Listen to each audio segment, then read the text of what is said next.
I'm Mr. Schrader, and today we're going to talk about the geography of the Southeast. Let's begin with landforms. Here's a map of the Southeast, and it has miles of coastline. The area along the coast is long and flat, and is called the coastal plain, which is good for farming. One geographical feature that the Southeast has is a large peninsula that comprises the majority of the state of Florida. See how it juts out where the land is surrounded on three sides by water?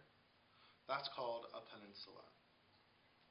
As you move inland from the coast, you come to gently rolling hills. These are called the Piedmont, or foothills, because the next big geographical feature is the Appalachian Mountains.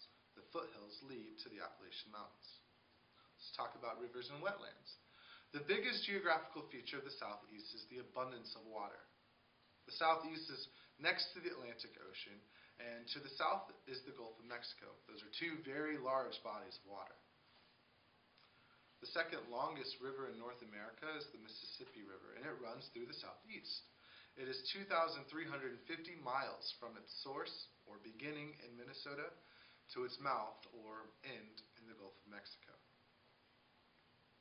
Also, since much of the Southeast is in the low, flat land, when rain falls, it doesn't always drain away.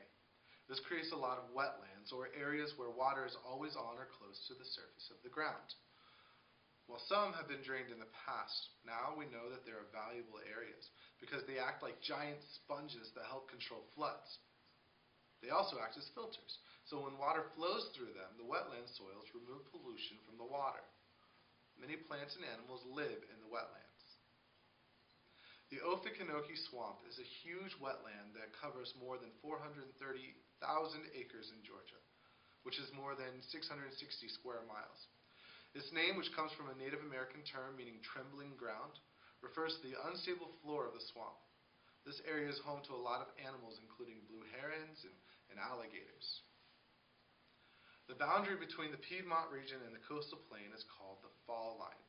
At that point, streams flowing from the hills and mountains drop over waterfalls and rapids into the low flat land of the coastal plain. Because ships traveling up the rivers from the coast could not navigate past the fall line, many major cities in the United States are located on it. Thank you for joining me today for the geography of the Southeast region.